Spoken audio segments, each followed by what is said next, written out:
Tardes, continuando con este ciclo, le vamos a hablar hoy sobre las queratoplastias. La queratoplastia es un procedimiento quirúrgico el cual consiste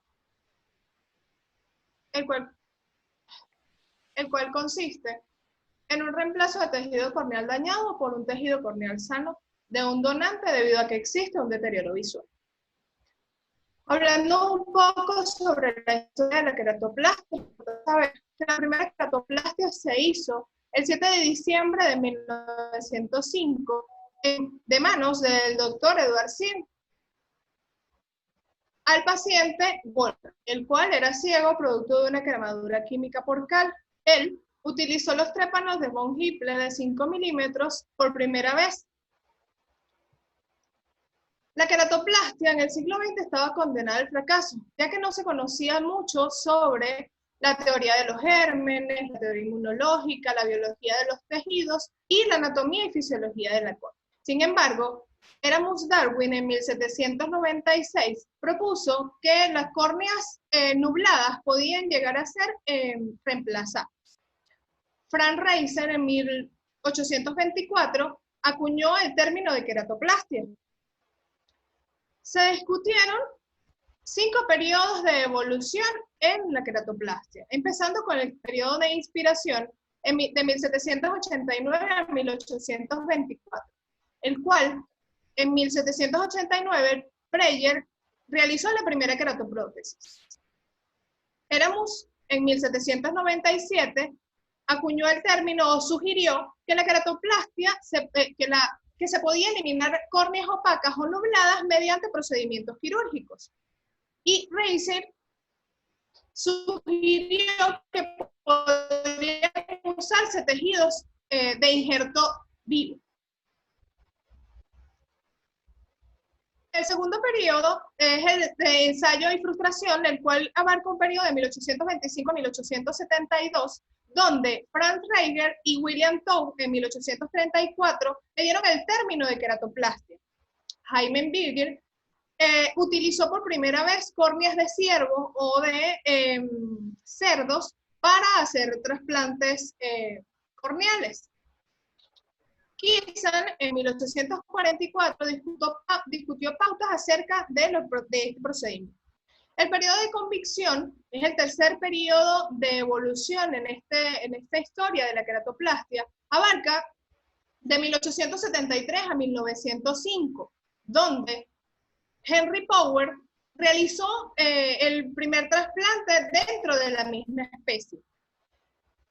En este mismo periodo se acuña el desarrollo de la anestesia general con éter, donde se usó por primera vez en 1846. Y en este mismo periodo se acuña el término o el uso de la cocaína tópica como anestésico, el cual fue descubierta por Powell en 1884.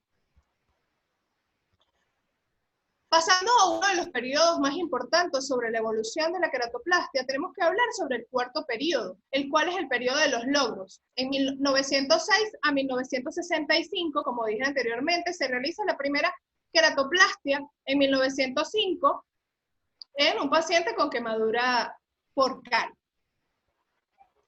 La investigación sobre la queratoplastia fue llevada a cabo en Europa durante este periodo, donde McIntosh en 1912 utilizó por primera vez córneas humadas. Helsing fue el principal defensor de la queratoplastia o del trasplante de córnea en el siglo XX y apoyó el uso de córneas en cadáveres. En este periodo también se logró la primera publicación literaria en Estados Unidos.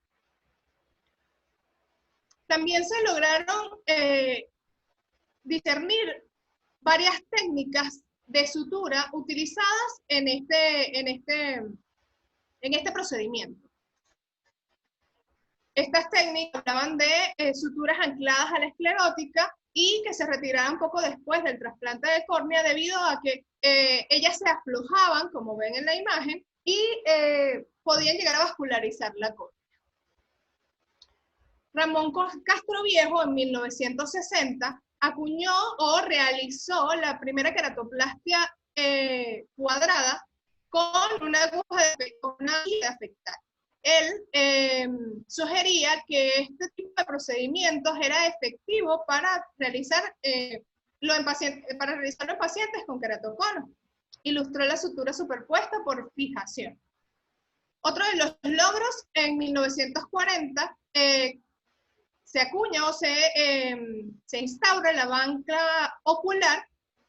En 1950, José Barraquer realizó un trasplante de córnea con tejido donante hasta de 6.5 milímetros. Storker, en 1952, prestó atención al endotelio corneal del donante en una queratoplastia, y en 1960 se empezó a usar el uso de sutura de nylon en este tipo de procedimientos. También, en los años 70 aproximadamente, se comenzaron a usar los almacenamientos corneales, y el avance de la queratoplastia laminar fue gracias a Mellen, el cual él mismo describió la desematorrhexis en el 2003 y la técnica de Meck en el 2006. Para culminar con los periodos de evolución de esta técnica, tenemos el periodo de refinamiento e innovación, el cual hasta la actualidad se viene innovando. Se dice que en este periodo, en 1968, se logra por Ethicon el nylon 10-0, la sutura nylon 10-0, la cual es una sutura fina, ideal para, o que comenzó con este proceso de queratoplastia. Antes de comenzar a hablar sobre el proceso de queratoplastia, es importante tener en cuenta algunas consideraciones preoperatorias. La historia clínica es fundamental en este tipo de pacientes, ya que gracias a ello podemos evidenciar antecedentes de deterioro visual o algún antecedente previo de traumatismos en estos pacientes, para poder llevar a cabo una buena intervención. Además de ello, también es importante la historia clínica de estos pacientes para poder decidir el tipo de anestesia a utilizar, ¿sí? Una anestesia general o una anestesia local. Como dije anteriormente, los antecedentes cardiovasculares son fundamentales en este tipo de pacientes, ya que el uso de tratamiento como la aspirina o antiinflamatorios no esteroideos o agentes tratamientos que interfieren en la coagulación del paciente podrían complicarnos el proceso. Por eso se dice que los pacientes con este tipo de tratamientos deben suspenderse antes de la elaboración del mismo. La evaluación de la agudeza visual es fundamental para poder indicarles al paciente, para poder ayudar al paciente a tener una expectativa real de su agudeza visual posterior a la realización de este tipo de cirugías. Hay causas de opacificaciones corneales que nos ayudan a predecir el pronóstico del paciente. Como vemos, un pronóstico excelente, con un 90% o más, se lleva a cabo en pacientes con diagnóstico de queratocono, distrofia de Fuchs central temprana, distrofia granular, cicatrices centrales o paracentrales. Un pronóstico muy bueno de un 80 o un 90% aproximadamente se lleva con diagnósticos de distrofia de Fuchs avanzadas, queratopatía bulosa pseudofáquica o afáquica, queratitis herpéticas inactivas, distrofias maculares. Un propósito favorable se lleva de un 50 a un 80% de probabilidad de visión. Se lleva a cabo con diagnósticos de queratitis bacteriana, distrofias corneales endoteliales congénitas, ruptura de la décima asociada a trauma. Y un pronóstico pobre de agudeza visual de un 0 a un 50% se lleva a cabo con quemaduras, con diagnósticos como quemadura química, quemaduras por radiación, síndrome de Stevens-Johnson. Es importantísimo la comunicación médico-paciente, ya que nos casamos con este tipo de pacientes. Es un paciente que vamos a manejar por el resto de nuestras vidas. Un paciente trasplantado es un paciente que te va a llamar y no importa lo que estés haciendo, le vas a tener que contestar, mucho más si es óptico, porque este tipo de pacientes lo vas a tratar de por vida. Antes, también debemos saber el uso de instrumentos utilizados en este tipo de procedimientos. Los trépanos es uno de ellos. Debemos saber que existen trépanos de succión, bancos de trepanación y cámaras anteriores artificiales. Los trépanos de succión son los que vemos el día a día, como lo ven en la imagen que tengo acá. Son los que tenemos en el servicio, con lo que contamos en el servicio. Es una cuchilla metálica cilíndrica con un filo agudo en un extremo y otro romo. Este se usa entre los dedos del cirujano y se utiliza en sentido de las agujas del reloj y contra las agujas del reloj en la superficie córnea.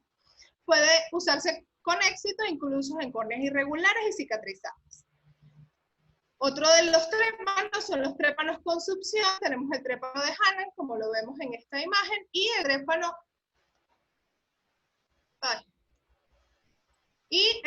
de Barón, que es este que vemos acá. Este se mantiene en su lugar por un vacío y se estabiliza con los dedos de su mano durante la trepanación en el tejido corneal. Los bancos de trepanación son dispositivos, como los vemos en estas imágenes, que pueden ser con o sin dispositivos al vacío. Este corte al vacío mantiene la córnea donante mientras se trepana.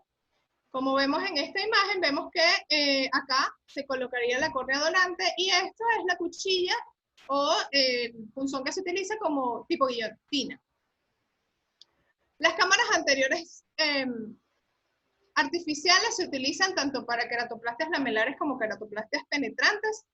Estas se van a utilizar en pacientes para trepanar la córnea donante desde el lado epitelial, y estas cámaras anteriores artificiales se dice que pueden utilizarse para la disección lamelar manual o automática de la córnea donante, utilizando un microqueratoma, que es este que vemos aquí. Hay varios tipos de cámaras anteriores artificiales. Tenemos las reutilizables y las desechables. Dentro de las reutilizables tenemos las de Moria y la de Bosch & Lowe y la de Barón. Acá mostramos imágenes de las diferentes cámaras artificiales. Estas son las cámaras de Moria, esto es un microqueratómetro. Esta es la de Bosch & Lowe y estas son las cámaras artificiales desechables.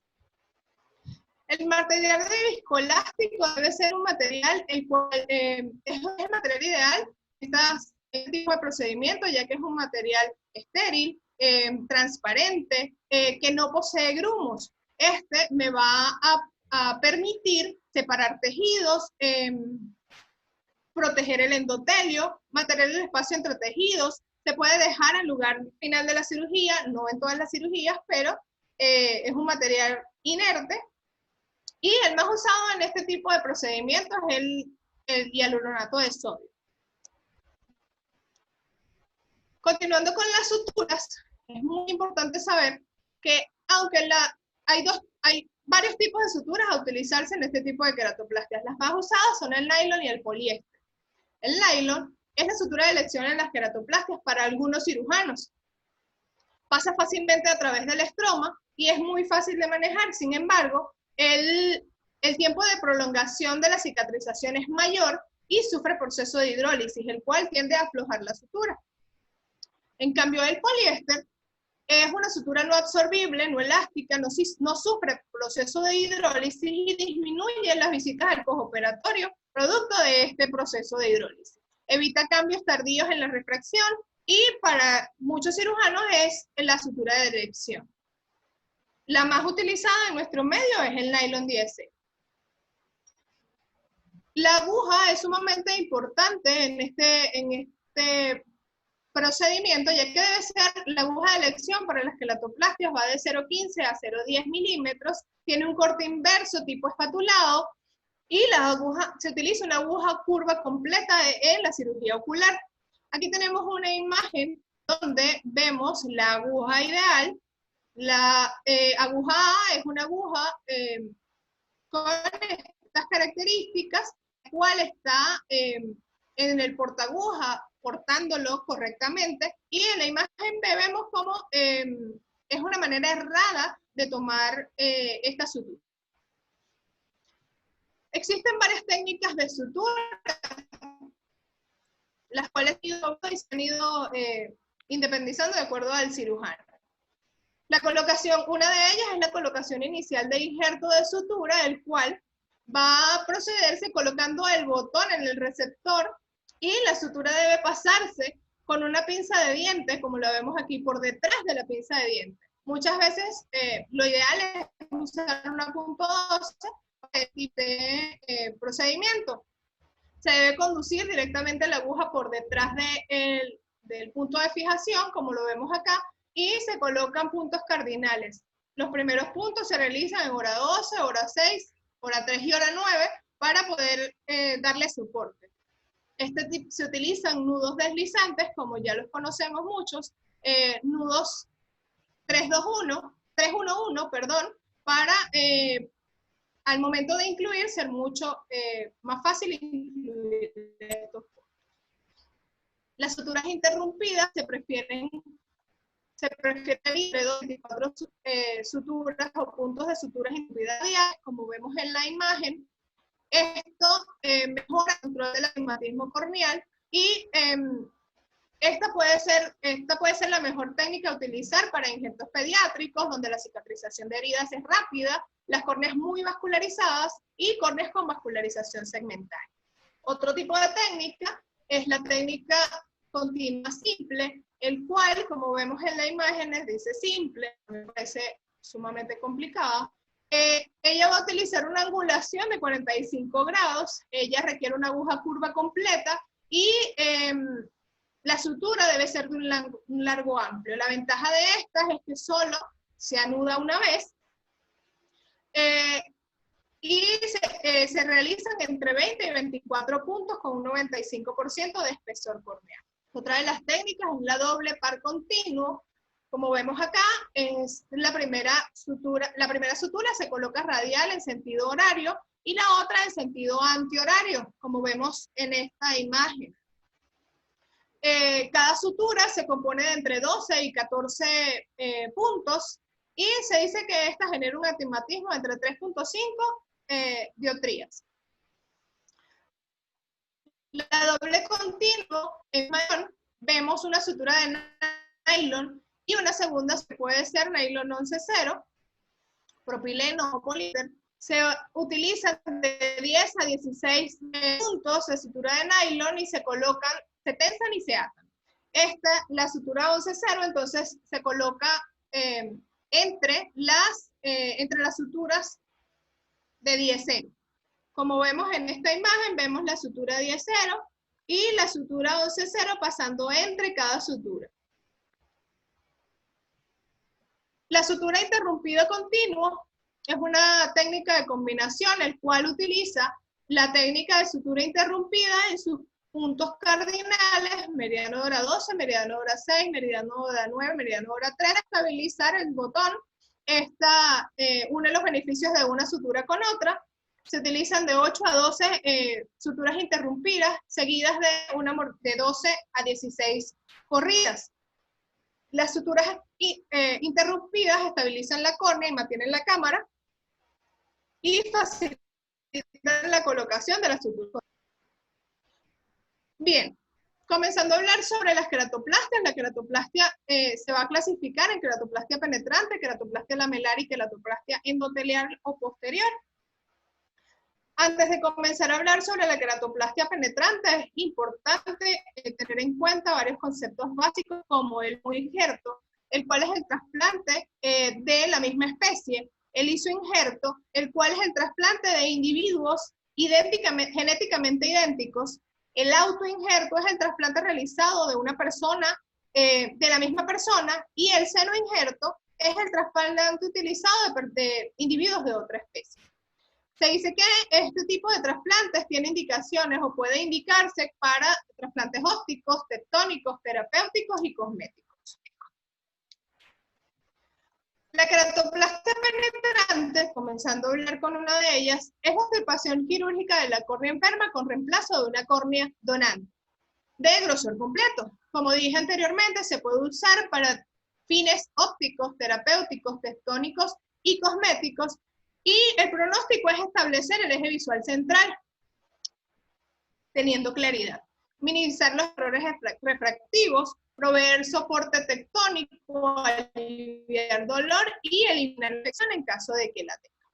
Las indicaciones de este tipo de trasplantes se usan en falla de trasplantes, en queratoplatía bulosa pseudofáquica o afáquica, en cicatrizaciones corneales, en queratocono, en córneas con vascularización estromal profunda en cuadrantes, en traumas e infecciones. Posee contraindicaciones tanto absolutas como relativas. Dentro de las absolutas tenemos que puede usarse o se contraindica en pacientes con ausencia de indicaciones para el procedimiento, pacientes con, que no perciban luz, pacientes en malas condiciones generales y pacientes satisfechos con su visión actual. Las contraindicaciones relativas en disfunción epitelial, estados neurotróficos severos, vascularizaciones estromales y fallas de uno o más injertos. Dentro de las ventajas y desventajas de esta técnica, dentro de las ventajas tenemos que es una técnica estandarizada con una larga historia. El historial de este tipo de trasplantes o el éxito de este tipo de trasplantes es relativamente bueno y se reemplaza cualquier patología corneal. Dentro de las desventajas es que la rehabilitación visual postoperatoria es prolongada, la incidencia de rechazo es de un 10 a un 90%, las complicaciones con la sutura, que son la exposición de la misma, vascularización o infección, y una débil unión injerto-huésped. Otra de las consideraciones que tenemos que tener en cuenta al realizar este tipo de cirugía es el uso de medicamentos mióticos para, en pacientes donde solo se realiza una queratoplastia penetrante sin otro tipo de procedimientos. El uso de pilocarpina previamente antes del acto quirúrgico, se dice que una hora antes del acto quirúrgico me condiciona a una miosis, evitando complicaciones posteriores dentro de la cirugía. El uso de la elección de la anestesia ideal es muy importante, y esto va a depender de la habilidad del cirujano, de las condiciones del paciente y de que el paciente pueda resistir una cirugía local, por ejemplo. También se debe tomar en cuenta lograr la hipotonía ocular. Se recomienda el uso de manitol al 18 o al 20% de estos pacientes previo a la cirugía, debido a que esto me condiciona o me promueve una hipotonía ocular adecuada. Me deshidrata el vitrio, lo que me previene complicaciones intraoperatorias. Al hablar ya de la técnica, previa asepsia, antisepsia, colocación de campos estériles y visualización microscópica, debemos tomar en cuenta que existe se creó un anillo especial de apoyo, que es el espéculo de Goldman, como el que vemos en la imagen, que va a proporcionar soporte y exposición al tejido corneal. Este se va a fijar o se fija en 4 puntos cardinales con suturas como poliglactina o Vicryl. Muy bien, aquí tenemos un video de la técnica donde de una paciente postoperatoria de queratoplastia, previa asepsia antisepsia, colocación de campos estériles y bajo visualización microscópica, se procede al marcaje de la córnea en el centro. Posterior a esto, también se realiza el marcaje de la córnea, si así lo decide el cirujano, para los puntos cardinales de sutura, con violeta de Ginseng. Posterior se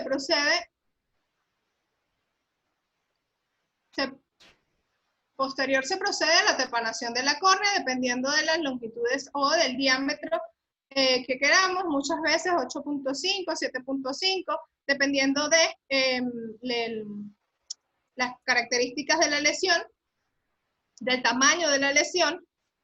se dice que la córnea donante debe ser 0.25 milímetros a 0.5 mayor que los diámetros de trepanación del receptor. Realizamos esto, vemos aquí el queratómetro de succión, donde el cirujano manipula haciendo la trepanación corneal. Posterior a la realización de la trepanación, podemos terminar la trepanación induciendo cámara anterior con una cuchilleta de 15 grados y luego colocamos viscoelástico para la separación de los tejidos, completando la trepanación con una tijera de córnea, derecha o izquierda, dependiendo de dónde la vamos a hacer, como vemos en el video.